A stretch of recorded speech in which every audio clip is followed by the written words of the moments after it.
That Giants-Broncos game was absolutely insane, and I cannot wait to dig into it. Thanks so much, everybody, for being with us on this Sunday Pig Pile. We appreciate you dropping on by every Sunday night at 7:30-ish Eastern Time. After the early games are done before the Sunday night affair, we give you the best breakdown on YouTube, on X, and on Instagram Live. Make sure you are subscribed to the YouTube channel. That way you get notified when we go live like this on Sunday nights.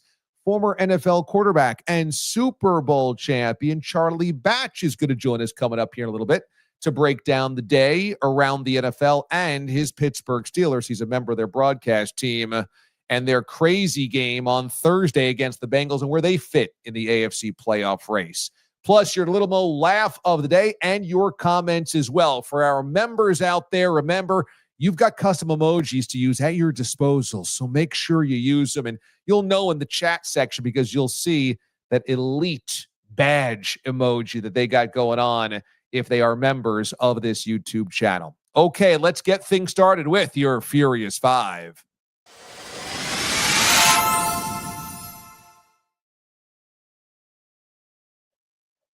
For those that have listened to my show for any amount of time, you probably know that my dad, Papa Amendo, is a hardcore New York Giants fan from back in the Yankee Stadium days. We are talking about a Giants fan that was dyed to the wool back in the 50s during Frank Gifford and Sam Huff and Y.A. Tittle. So I've heard all the stories. I've heard it all, okay? And I have seen Papa Amendo ride the highest of highs and the lowest of lows. So I wonder how he did tonight. I did not watch the game with him tonight, but as the Giants played that ridiculous, crazy thriller in Denver against the Broncos, because I just want to relay to you the text messages that I got from him over the course of today.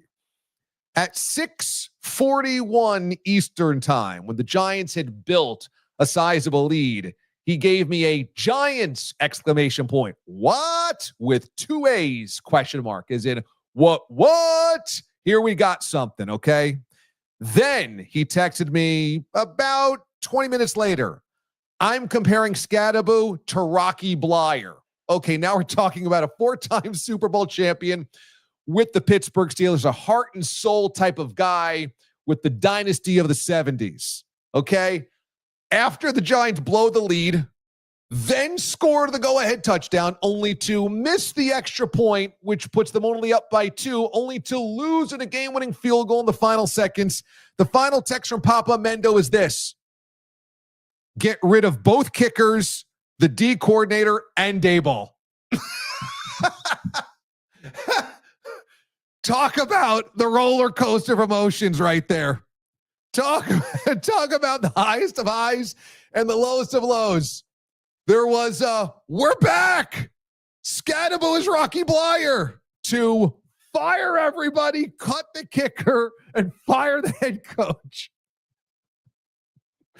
Such is life around the NFL. In terms of the analysis I've got on this game, the Broncos at this point in time were a better football team. And the Broncos have real aspirations of not only making the playoffs, but also doing some damage to the playoffs. And the Giants just simply aren't there yet. And I think what we saw on Sunday was a lesson for both teams. Number one, for the Giants, if you are going to play like a big boy, and we can consider a playoff team like the Broncos a big boy, you've got to close. You've got to close. You can't open up the door for late kicks to beat you. You can't get caught in blown coverage downfield with 40 seconds to play or 20 seconds to play. Brian Daboll going for 2, missed extra points, all that type of stuff is going to beat you against better teams than you are. And so I think the Giants learned a hefty lesson here. They can play with a lot of teams, and Jackson Dart gives them a chance in almost every game. But this team right now, in terms of maturity and development and evolution, is not there to be able to play 45 minutes, 50 minutes, 51 minutes of football. That's not going to get it done. And this team needs to learn that lesson. That head coach needs to learn that lesson. From a Broncos standpoint, we spoke about this last week. It was the first time after a win that Sean Payton this year had pointed out Vance Joseph by name and credited the defense. I think there's been an undercurrent of embarrassment from Sean Payton that his offense hasn't been to the equal of his defense, and begrudgingly had to finally give the salute to Vance Joseph. Hey, your D was great, and they saved us in London against the Jets. Today, Bo Nix and that offense, when they had to put together drives and had to get sevens and get into the end zone and then get down the field to score the game-winning field goal, did that. Put big plays, got some chunk plays, put together scoring drives. So maybe for the first time this year, Sean Payton can go to bed and say, okay, we found our offense again, because Bo Nix didn't look the part at all this year. Now, it took them a while to get cooking, and that Giants defense came to play today for most of the game. But when push came to shove in the fourth quarter, the Broncos offense finally did come alive, and maybe that's the lesson that the Broncos needed.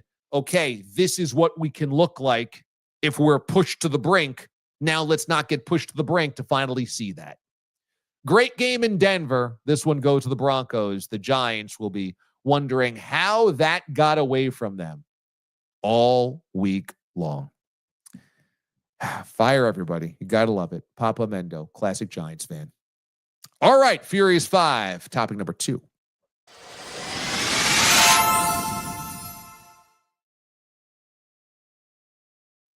I don't know what else you need to see if you're Stephen Ross to know that the end is not near, the end is now for Mike McDaniel.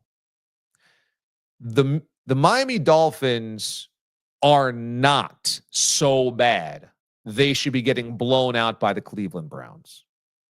They are not so bad that they don't belong in the same field as the Cleveland Browns. They are not so pathetic that they should be blown out by the Cleveland Browns. But that's exactly what happened today. And that is obviously a team that has no interest, absolutely none, in playing for this head coach. I think that much is obvious. Now, Stephen Ross apparently wants to find every reason to hang on to Mike McDaniel for the rest of the season. And what you can say is, if you want to do him a honorable end, then you can wait till the end of the season, I suppose. But after today, there is absolutely no way you can sell to the fan base, the season ticket holders, or anybody invested in Miami Dolphins football that Mike McDaniel needs to come back next year. That just simply cannot be the play in 2026. So while Mike McDaniel is still currently the head coach of the Dolphins for now, he will not be. Today made that inevitable. And it's one thing when you get fired in season for poor results. It's another thing when it is so obvious the team does not have your back. And it's interesting that the team doesn't have Mike McDaniel's back because he doesn't seem like some type of aggressive alpha who might be embarrassing guys behind the scenes, demeaning guys behind the scenes. He seems quite the opposite. Maybe he's the substitute teacher now that they're just kicking around and they're not listening to. Maybe it is more along the lines of they don't see him committed to the cause right now, so they're disengaged. Or maybe he was too nice and they just are like, whatever. But it is so obvious from their performance today, their performance against the Cleveland Browns, that it is over. Now, it's only in name that he is the head coach, okay? Because for moving forward, it is so obvious it's not that way. And after another egregious effort from Tua Tagovailoa, the one thing Mike McDaniel could hang his hat on is Tua had his best years under Mike McDaniel. At this point, it's all coming unglued. Topic number 3.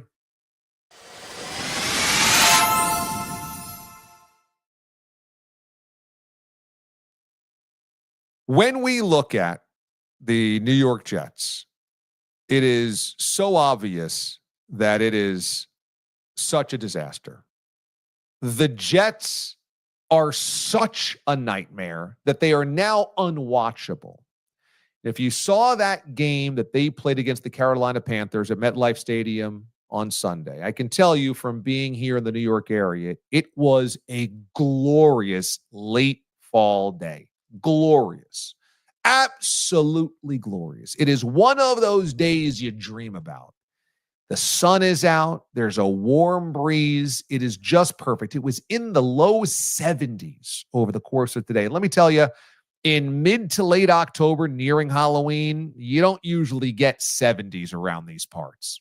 So it was the perfect day to be at MetLife Stadium. The perfect day. Now, the team that you're watching, not great. The opposing team coming in, obviously not great. And maybe you were finding different ways to spend your fall day, picking apples, picking pumpkins, doing something around your neighborhood, getting into the fall spirit. But I can tell you one thing. What was happening at MetLife Stadium was nobody was showing up anyway. Okay? That was empty stands, empty sections, empty decks. When you see the crowd shots from Sunday, it is humiliating. It is it was friends and family. Nobody showed up. And that might be the single most damning thing about the Aaron Glenn era. Winless, it's going to be tough to bring anybody out of the stadium. Getting the Panthers in town, obviously, that's not exactly a major draw. But at the end of the day, Jets fans don't care. Jets fans are an easily riled up bunch, an intense, at times obnoxious, very aggressive type of bunch. And they're just looking for anything to sink their teeth into. And when you develop apathy, well, now you've really done something. There's not even anger right now. There's not even really anger. It's apathy. It's season's over. Who cares? And that was the exact opposite of what Aaron Glenn was supposed to deliver. Yeah, Justin Fields stinks. And I said this last week. He is not an NFL quarterback. We've seen enough. So is Aaron Glenn. He pulled the plug on that and went to Tyrod Taylor. We'll see what the decision is moving forward. But the Jets organization has somehow manufactured apathy before Halloween. And that is the scariest emotion that can confront any professional sports team. When people aren't mad, they aren't sad, they're just apathetic. They don't care. Yikes. Next up.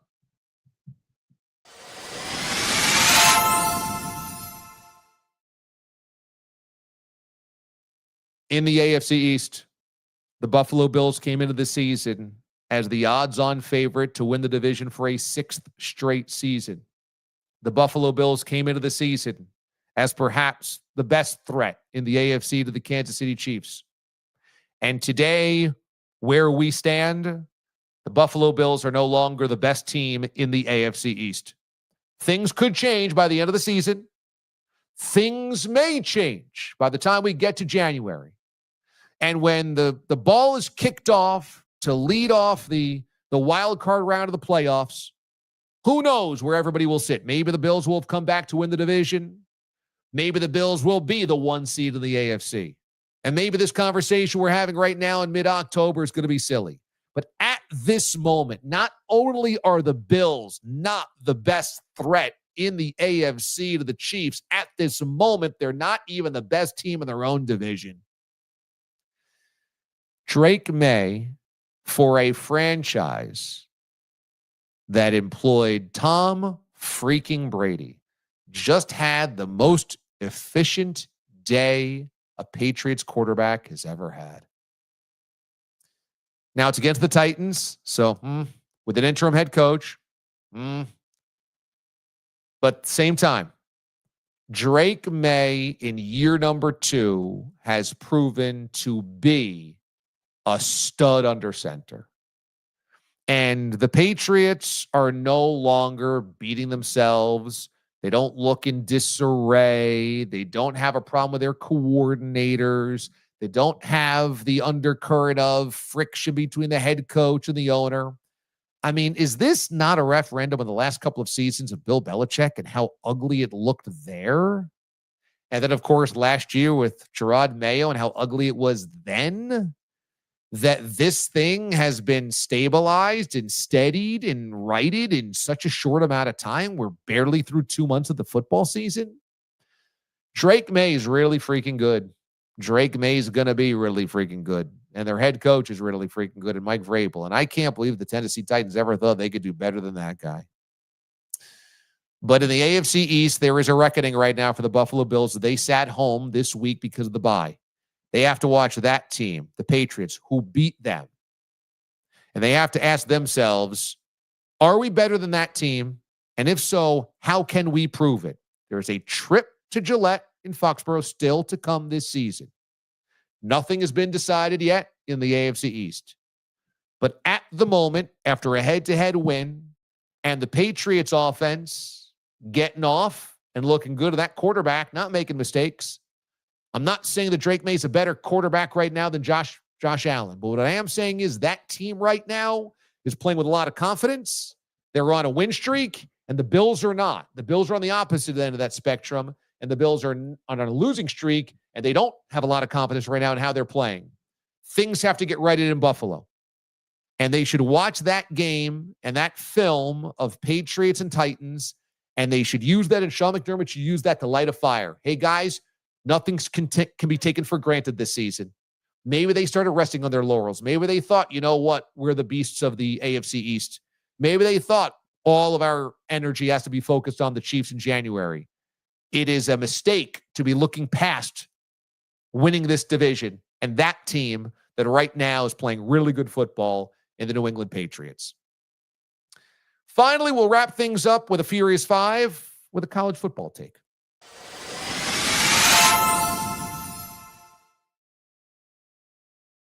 Amazing to me that the Florida Gators are doing this again. It is amazing to me that the SEC program, the number one college football conference in one of the elite college football talent-producing states, in one of the most passionate states for football in general, high school, college, pros, can't figure out its football head coach at its flagship SEC state university. It is shocking. Now, Miami's had trouble before Mario Cristobal, and we just saw what happened to Miami this weekend. Florida State has had trouble as well outside of Bobby Bowden. There's been a lot of hits and misses. A lot of misses. But for the Florida Gators, we will point to Urban Meyer and say, well, look at Urban Meyer. The guy steps in there and wins a pair of national championships. And before that, I mean, look at Steve Spurrier. Spurrier had him in the conversation every single year for the SEC title and won a title as well, national championship under Spurrier, old ball coach. But by and large, the Florida Gators football program has been a mess. Remember that before Steve Spurrier, there were some dark times in the 80s. In fact, before that, there were even darker times in the 70s. Times when there was talk about disbanding the football program. But if you want to spin it more modern, after Steve Spurrier left, there was the Ron Zook era. Yikes. After Urban Meyer, there was the Will Muschamp era. There was the Jim McElwain era. There was the Dan Mullen era. And now the Billy Napier era. That's a lot of swings and misses. It should not be this hard to figure out the Florida Gators football program. It should not be this hard. There is 4- and 5-star recruits growing out of the weeds in every part of the Florida swamp, from the North Coast down to the Southern Coast. There is talent all over the place. There is donor, there is money, there is support, there is everything you'd want, and 3 relatively recent national championships. How this is so hard is beyond me. Billy Napier, out. All right, that's your Furious Five here, and it is time now to welcome on our guest. He is Testing 1, 2, 3. free Testing guest 1, 2, 3 of three, the show, two. and here he goes right now. This was taped earlier in the day. Let's pot up Charlie Batch. Bowl as well with the Pittsburgh Steelers, and is a member of their pregame telecast on KDKA, the CBS affiliate in Western PA. Also, post-game coverage of the Steelers on the Steelers Radio Network, and just a top-of-the-line kind of guy when it comes to the community as well. He's joined me throughout the years on my radio show. Charlie Batch joining us. Charlie, how we doing? I'm doing well. How about yourself? Doing great, bud. Thanks so much. Thanks so much, as always, for joining us. We'll start with your Steelers because on Thursday night, it was a great game back and forth, a really entertaining game, but ultimately the Bengals end up winning. And the question remains whether this Steelers defense can be good enough for this Steelers team to get into the playoffs and then beyond. What's your reaction to where the Steelers D is right now in the season? Yeah, it's not where they were hoping to be coming into this point of the season, because at the beginning of the season, Mike Tomlin used the term historic as it relates to what he felt this defense can become. They didn't get off to that great start, and I think mainly that was because their first-round draft pick, Derek Harmon, was injured, and he got back right around that New England game, week 3, and then you saw what was happening in week 4 against Minnesota. So that run defense was starting to shore up, but obviously those leaks started to come in, has started to happen mainly Thursday night when they played against the Bengals, a team that was dead last in rushing coming into it, but yet 147 yards that they were able to put together on this defense. So that's something that ultimately is not where they want to be. And now you're starting to see the leaks in the passing game. And a lot of that comes down to the miscommunication that is happening on the back end, where critical points of the game, they're just busting, and they can't allow that to happen. So they're correctable, but yet they're happening. So until they fix those mistakes, that's going to be something that we figure out what they look like as the season moves forward. Is it surprising to you that a franchise that is always built on the backs of defense and have so many stars on defense and so much money tied up on that side of the football, surprising to you that they're this leaky? Not necessarily, only because, there are injuries, and I don't want to use the injuries as an excuse here, but they haven't played with their full arsenal consistently week after week since the season has started. So they're starting to get healthy, even though they had their bye week. This is essentially the mini bye week as they play Thursday, have the weekend off. But right now they're going to play 11 straight games if they hope that they could potentially get that number 1 seed, because that's when the next bye is going to happen for this team. So they have to have luck on their side moving forward over the next couple months. Admittedly, when it took forever seemingly for Aaron Rodgers to sign in the summer, and there was some, kind of reservations from Steelers legends like Terry Bradshaw, what are we doing waiting around for this guy? I thought the same thing. Did the Steelers need to wait for Aaron Rodgers? And yet here he is, and he's been very, very productive, very good, and has not made any waves whatsoever compared to what we saw the last couple of years with the New York Jets. Do you feel like this is a different version of Aaron Rodgers we're watching this year? Yeah, I heard all the chatter that led up to him coming into it, and then I'm a person who likes to build relationship with that person regardless of what I've heard, and let things take care of itself. And of course, a lot of opinions as it relates to, do you wait for him, do you not? Mike Tomlin and Aaron kept that communication going when he signed in the beginning of June. Then he was able to now get that offense under his belt, trying to learn the system. But since he's been here, since that day 1 of training camp, he's been nothing but a rock star. The players, the organization, everybody loves him. I just enjoy the fact of watching him build relationship with these young players, and that's carrying into the season. And as I look at him, the mobility, moving around, there's no ill effects of that injury that happened 2 years ago, and he's moving around a lot better. And guys are just feeding off of that, and I just love the look that he has, because it looks like he is having fun right now, and that's something he probably hasn't had over the last couple of years. And I wonder as well if he felt the weight of the world with the Jets and now doesn't. Maybe he understands that less is more in terms of what he needs to do for the Steelers to win football games. Feels like maybe some of that has been released. He's playing a little bit more free. What do you sense in terms of, perhaps a pressure that was on him the last couple of seasons that might not exist right now? Yeah, going into an organization in Green Bay where they know how to win. So, and then you leave that organization to an organization who's trying to learn how to win. With the Jets organization, and pieces are all over the place. It's a revolving door in and out every single year. And in those 2 years, Yeah, it was tiresome. And not a lot of that came because you know, anticipate that he was going to be healthy. And when he got injured that first year, that changed everything. And of course, put a lot of pressure on year number 2. But now he comes into Pittsburgh. That's one where, again, you have a stable organization. You're underneath the Rooney family along with Coach Tomlin.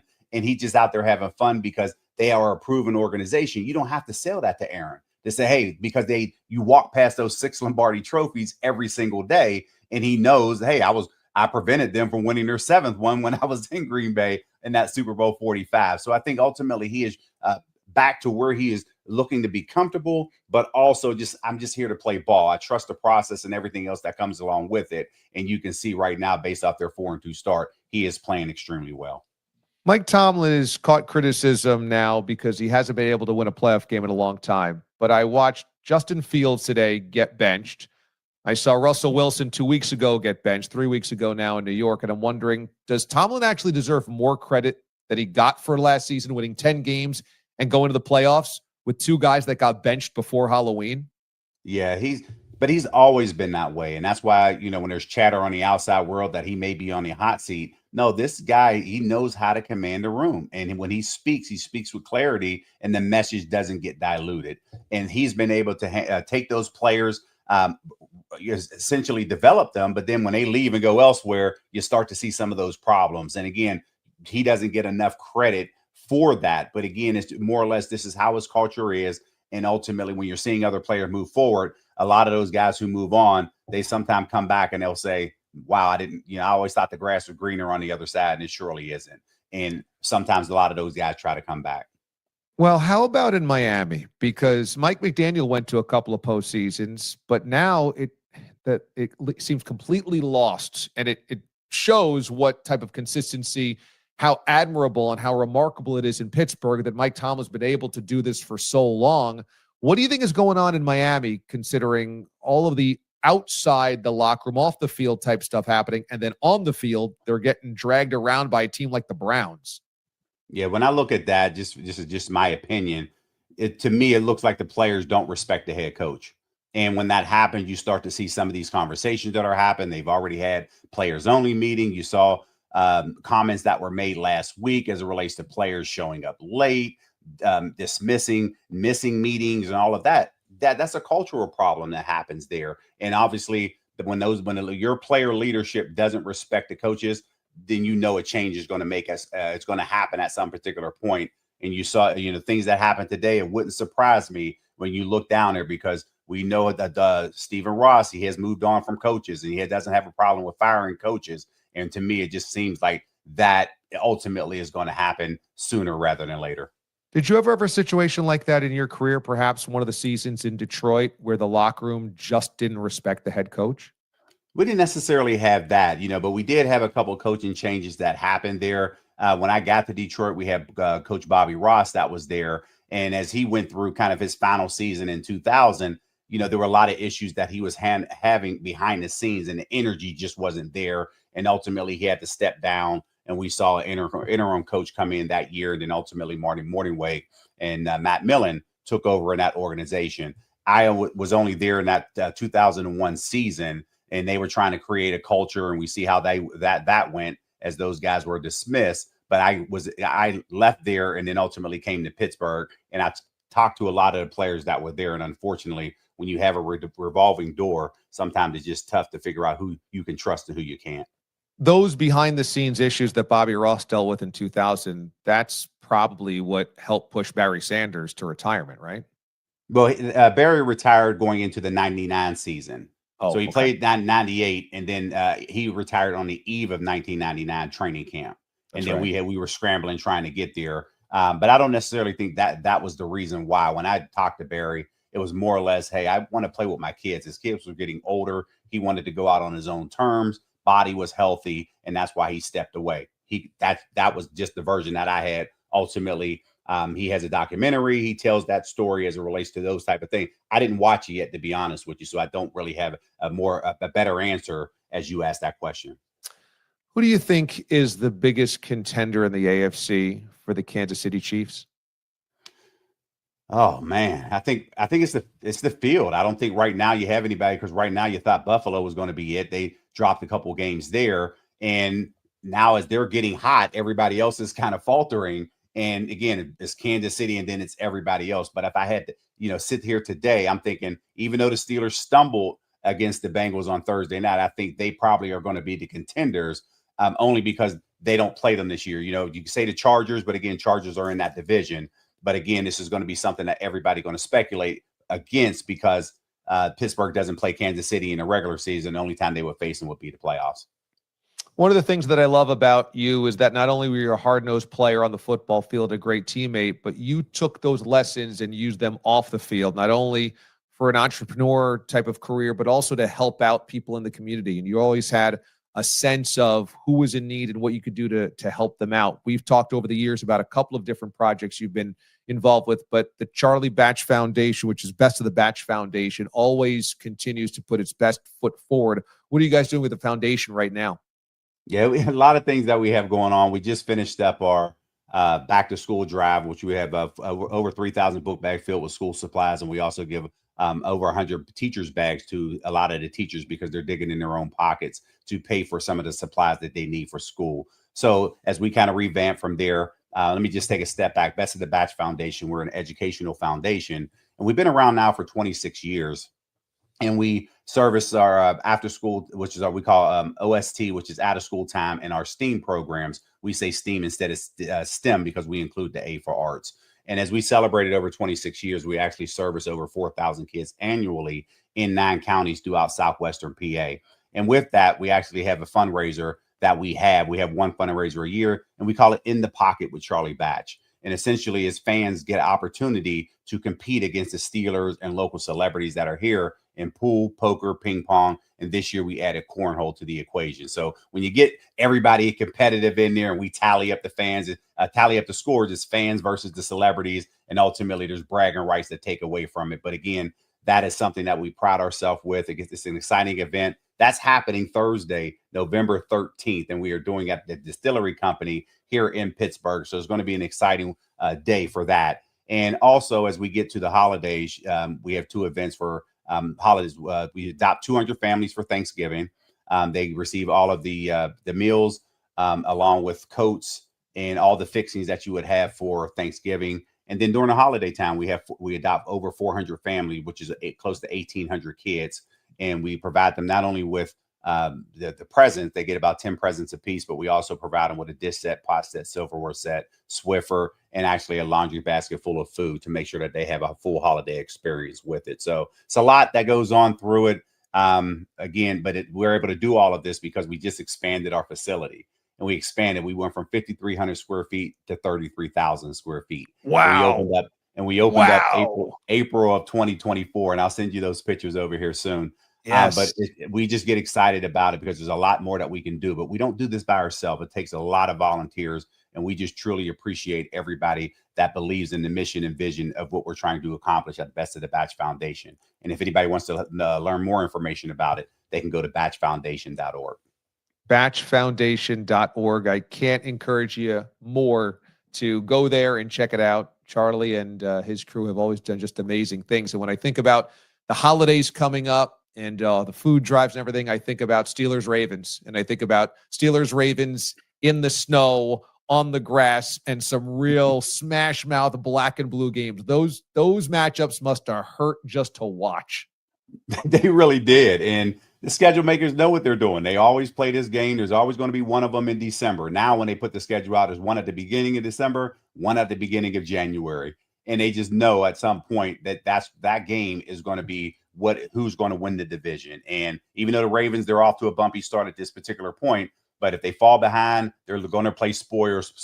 So they're going to be a dangerous team as you enter into the latter part of the schedule. But when you get the Steelers Ravens, it doesn't matter what the records are. You throw them out the door, you know what to expect. And that's why one of those games are always in prime time.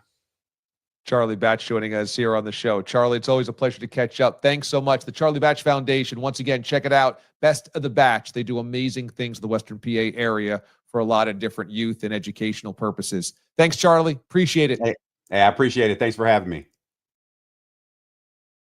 very cool to have Charlie Batch drop on by. And he's just a good dude, really good guy, and a guy that has been through some battles. He played for the Lions. He played for the Steelers. He's seen some rivalries, and always good to get his thoughts on things. And what an interesting AFC.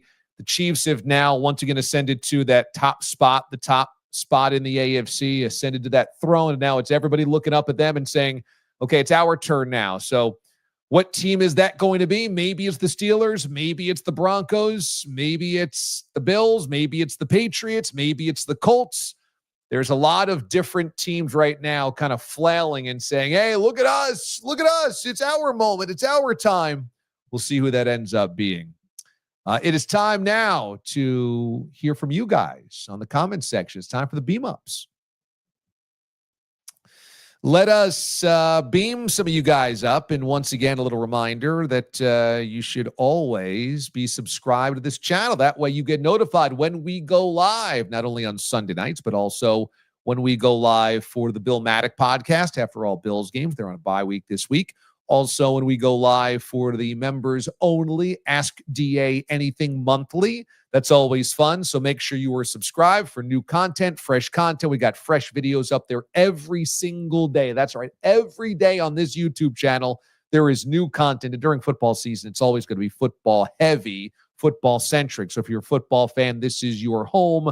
Make sure you're subscribed to the channel. Click on this button below me. And as I said, all members get a couple of really cool perks. You are in on the members only live chats, which is Ask Me Anything once a month. Also, you get to use the custom emojis. You might see this in the comment section. You see the John Fisher, the clown, stunned to a news, bears with tails, cinnamon berry, all these great inside jokes you can use, including there's also a Wonka DA in there. There's a lot of good ones. So you can use those as well. And you get those pretty badass badges for how long, loyalty badges, how long you've been a member for.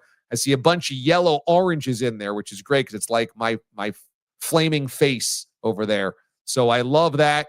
I appreciate all you guys. It's very cool to see all the friendly faces and DAliens here in the chats. All right, let me get to my favorite comments from tonight's action. Okay. And let's see here. Carter's putting this one up as Randy puts up here. Charlie Batch was tough with the lines of the Steelers. That guy could ball. Yeah, he absolutely could. And, he played at a time when it was no joke as a quarterback. It was a little different than it is today where, you can't really hit. You can't really knock anybody silly. You can't really hit the quarterback high or low or in the chest or whatnot. So Charlie Batch was part of an era that was a lot different. And he's got some stories to tell, I'm sure, about all of that. Also, to see all you guys coming in here with the chats. I hear Cigar City Cap who says, what up, DAliens? Can I get a beam up? Hashtag zap zap. Of course, brother. Good to see you here and all the DAliens that are loyals. Popping up in the chat.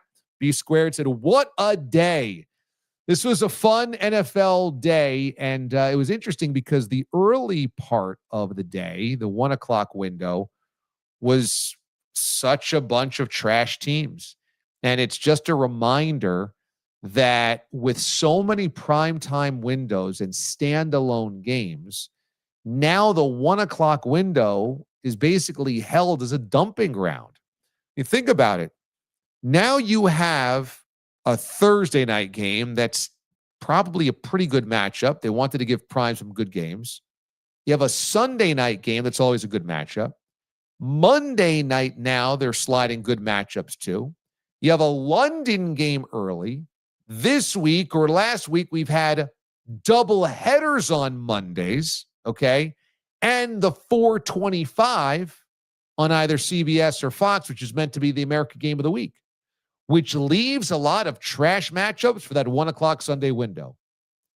Now, maybe this is better all around as a fan. Maybe this is better because, you have all these standalone games you get to just kind of feast on versus back in the day when you missed a lot of games and, there just weren't a lot broadcasted. And certainly, if you didn't have cable, you were basically watching your own two games. That's it before Sunday package and cable, etc.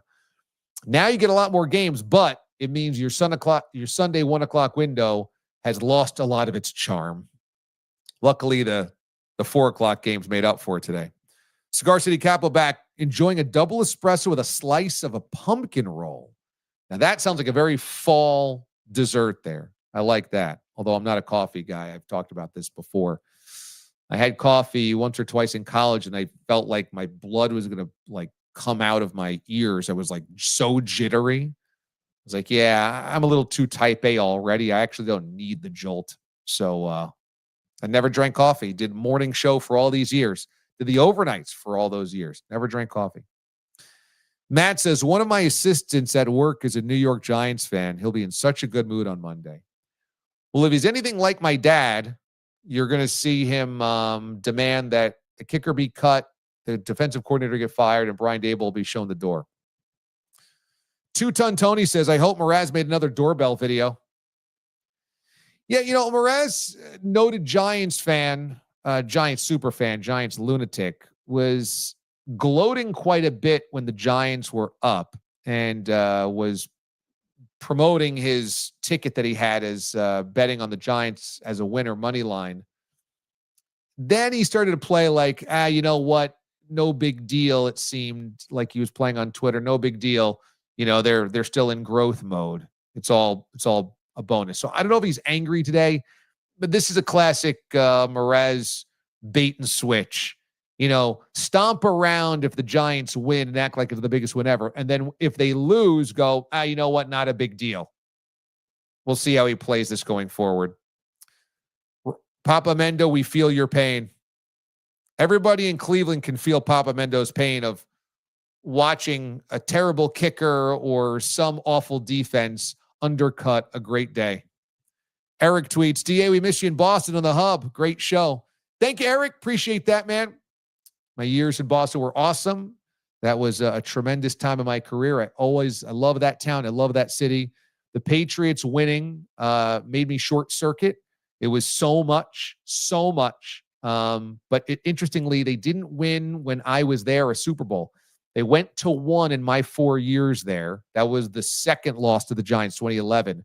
But they lost a couple of AFC championship games. They lost an AFC divisional round against the Jets. That was the classic Bart Scott game. So it's very funny. Only when I left and they started stacking more rings did I finally melt down over that and just say, can somebody else win a ring here? That's when the classic meltdowns used to happen on CBS Sports Radio every time that they had some type of crazy comeback victory. Drunkle Sam, McDaniel is happy to get wet from the rain today because he sure won't get wet from Gatorade. McDaniel calling out Tua today about benching him. It's bad when he's even got to go in and a starting quarterback. B squared, the Dolphins will be playing in the MAC next year. Yeah, geographically, I don't know if that fits, but they certainly might be angling for a Sun Belt invitation. More from B squared. You have about 9 NFL QBs that shouldn't be allowed to be high school gym teachers. Justin Fields is making his case for that. There's about 18 NFL coaches that shouldn't be managers at Kinko's, let alone NFL coaches. There's some bad teams, bad coaches, and bad quarterbacks. And as we played from Randy earlier, yeah, it's tough guy that played quarterback back in the day. And yeah, Charlie Batch is one of those guys. Remember back in the day when we had cordless phones to break? I do. You could just rip them out of the wall. Snap. Now you take the flat screen off of your wall and smash them.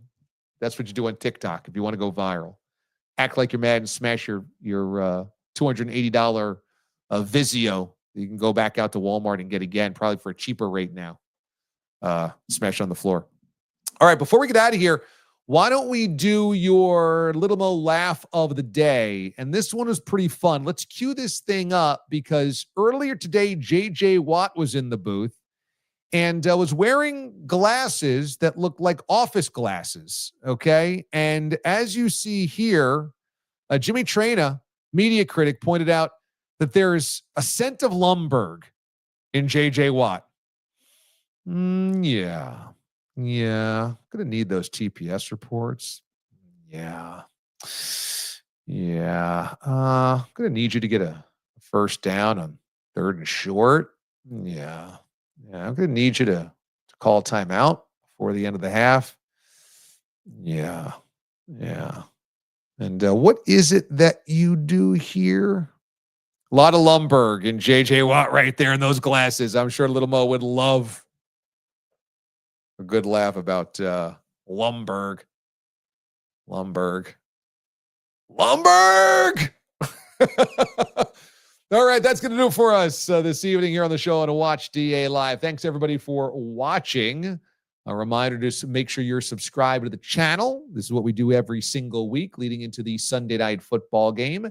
And coming up here on the channel this week, part 3 of my YouTube series, Love Triangle, about the Oakland A's relocation.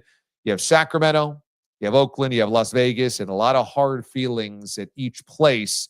Coming up here for our next installment, Chapter 3, we have a guy that hosts Locked On A's, the podcast, named Booney, and he has been pretty antagonistic towards me over social media over the last year and a half, 2 years. And so we finally sit down for conversation. Let me tell you, it had plenty of friction in it as well. So that's coming tomorrow, I believe. Maybe Tuesday, but I'm going to try to get that thing up tomorrow. Part 3 of a Love Triangle. So A's fans, baseball fans, or DA fans, check it out. That's coming tomorrow or Tuesday to this YouTube channel. All right. Thanks to our executive producer, Carter Bainbridge, who stepped in tonight, and I appreciate him very much for doing exactly that. He was fantastic tonight, running things smoothly on the other side of the digital glass. All right, that's going to do it for us tonight, everybody. Be good to one another. I will see you tomorrow morning on Sirius XM Channel 82, Mad Dog Sports Radio. Love you guys. We'll see you next time. Peace.